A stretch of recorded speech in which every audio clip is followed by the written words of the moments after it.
Hello everyone, hope this video finds you safe and sound at home. Stay at home, please. Okay, so this week's biology lesson is a continuation of what we started. Chapter 6, Reactions to the Environment and Nervous Activities. Activity 5 and the last activity of this chapter is Dangers of Addiction. Book pages 118 and 119. Please open your books so you could follow. So our nervous system is pretty fragile, or it's pretty sensitive. As a result, anything could harm the nervous system. Anything like what? Like sleep. If you don't get enough of sleep, you do not function properly. The nervous system doesn't do the job properly. Drugs, which are substances that cause any change to the consciousness of a person. Strong light, intense noise, and excessive intake of alcohol and tobacco. We're going to be talking about each one on its own. So we start with the sleep. In document A, they showed you the effects of lack of sleep of 60 hours on behavior. Before we even look at document A, let's say Asil comes to school without sleep. She will not be able to concentrate with the teacher. She will not be able to do anything. She will be in, even her mood wouldn't be properly, wouldn't be correct or in the right place. So let's start with the activity. In number 1, the person must draw the named card from the packet when asked to. Let's say I put from numbers 1 to 10 cards from 1 to 10 in front of you, and I tell you pick up number 7. So if you've got normal sleep, your chances of picking up number 7 is 100%. But if your sleep is not proper and you're not getting enough sleep, these chances fall to 40%. Let's say after that I ask you to put the cards in order from least to greatest. Again, if you're getting normal sleep, it's 100%, as you could see on book page 118. But if there's a lack of sleep of 60 hours, that's 24%. You will not be able to put them in order. Your chances of putting them from 1 to 10 is 24%. If you play table tennis, succeeding in playing table tennis would be 100%. But if you're not sleeping properly, it would be 0, because you wouldn't even have the energy to move. The person throws darts at the target. You know what's darts? The arrows with the pointed edges, and you throw them at the picture. Not at the picture, at the target. So 100% if you get enough sleep, but if you do not get enough sleep, it falls down to 3%. We move on to document C and D, which are talking about the alcohol effect and the tobacco effect. So when we speak about alcohol, we know that it acts on our nervous system. It moves into the blood stream and acts on the nervous system, modifying the behavior and decreasing the vigilance, which is how much alert you are. So let's say a person drinks a beer or two and goes on to drive his car. Usually when there's no alcohol in the blood, which is 0%, 0 grams per liter, the risk would also be 0%.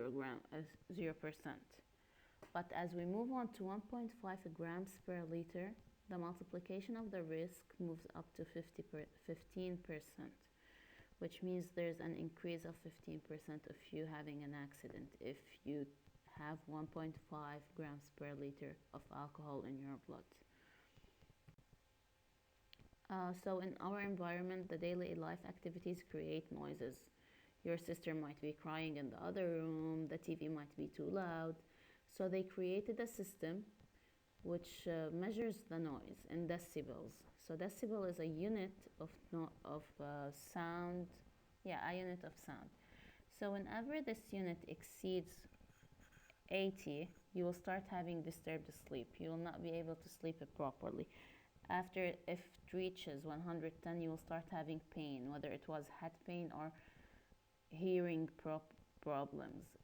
Above 130 decibels, you will start having hearing problems for sure.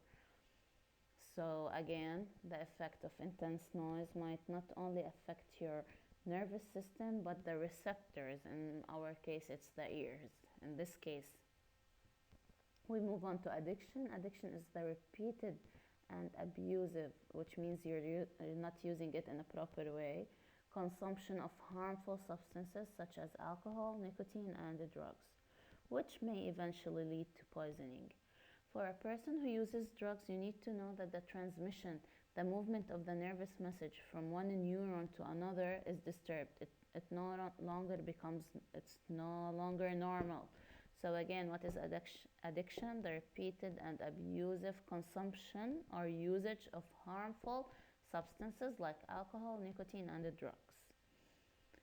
So we move to drugs. A drug is any substance that causes a change in the consciousness of an individual. It changes the way the person consciousness is how awake you are. Okay, how alert. So if you're half asleep, half awake, you're 50% conscious. Okay, but if you're taking drugs, you start seeing hallucinations. You start not knowing where you are. So a drug is any substance that causes a change in the consciousness of an individual.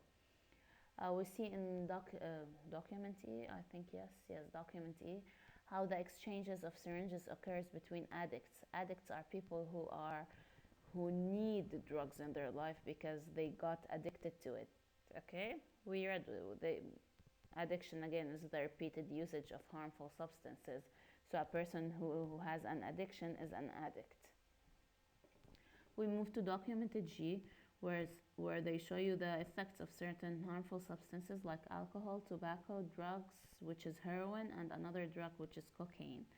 The toxic effect on the neurons of alcohol is strong, but that of tobacco and heroin is weak.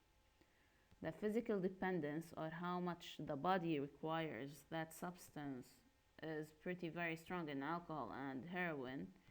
It's strong in tobacco, so your body starts depending on it or needing it.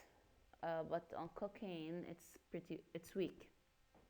The psychological dependence, how much psychologically, so how much the emotions are altered because of that substance, or how much the need inside of you for a substance. In alcohol and tobacco, it's very weak.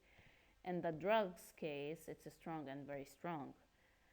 How dangerous is a person how dangerous is a person who is using alcohol on the society or the people around him? He's pretty dangerous because let's say he has, again, remember the risk of the car accidents. Let's say a person takes a lot of alcohol in, he swallows or he drinks a lot of alcohol and he goes on a ride. The first thing that comes to your mind is that person is going to hit someone or he's going to do an accident, which is a danger to the society. If a person is a smoker, okay, he's not, the danger that person puts the society in is pretty weak because we've only got the passive smoking danger, which means the person sitting next to you or the people within the same range of the room you're smoking in will get affected by it. We move on to the heroin and the cocaine. Very strong because the person is no longer in his awakened conscious state. He's no longer awake, he's seeing hallucination. He might kill someone and he doesn't know it. So we move on. This is it for chapter 6. We're gonna do now an exercise from an official exam, year 2019, session 1. So over here they're talking about passive smoking. We're gonna do each one on a slide so you could follow along. Passive smoking is when someone involuntarily inhales cigarette smoke produced by neighboring smokers. Each year, 3,000 to 6,000 non-smokers die due to passive smoking. And number 1, they're asking you to pick out from the text the definition of passive smoking. You're supposed to be able to do this by now. If I want to pick from the text, it would be passive smoking is when someone involuntarily inhales cigarette smoke produced by neighboring smokers. So this would be the answer for number 1. The adjacent document, I'm going to move to the next slide to do number 2. So the adjacent document represents the frequency of the respiratory troubles in two groups of non-smokers. So I've got two groups of non-smokers, group A and group B. In group A, the non-smokers are not exposed to cigarette smoke for long periods of time in their environment. In group B, they are exposed to cigarette smoke in their environment. Let's see the differences.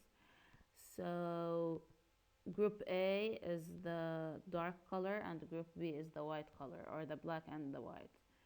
The coughing in group A, which is not exposed to cigarette smoking, it's what, 7%,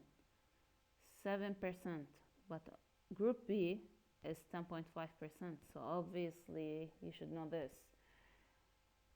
Chronic bronchitis, which is a disease that hits the bronchus, and the non-smokers are group A, or the ones not exposed to cigarettes, because both of them are non-smokers. Group A and B are non-smokers. But the black one, which is group A, we've got 4.8%, while group B is 7%. They are asking you to draw a table showing the variation in the frequency of different respiratory troubles in both groups A and B. So you're going to have a frequency of respiratory troubles at the top, just like you see here. And then you've got group A and group B. Don't forget that we need to write a title for the table, a table showing the variation in the frequency of respiratory troubles in two groups, A and B. And you just follow it, okay? You just take whatever in the graph and put it in the table. Number 3, they're asking you to justify the following statement. Inhibition or not allowing smoking in closed public areas is a major action that protects non-smokers. Now over here, in order for you to justify or explain this statement, or tell them that this statement is true 100%, you need to refer to the documents. So as you could see in the answer, by referring to the results in the document, the frequency of coughing is 10.5% in the individuals of group B, which are exposed or who are exposed to cigarette smoke, which is greater than that of the individuals of group A that are not exposed to cigarette smoke, which is 7%. So whenever they ask you to justify or explain or prove, you have to refer back to the document. Okay, this is it for this week. Stay safe and stay at home, please. That's it.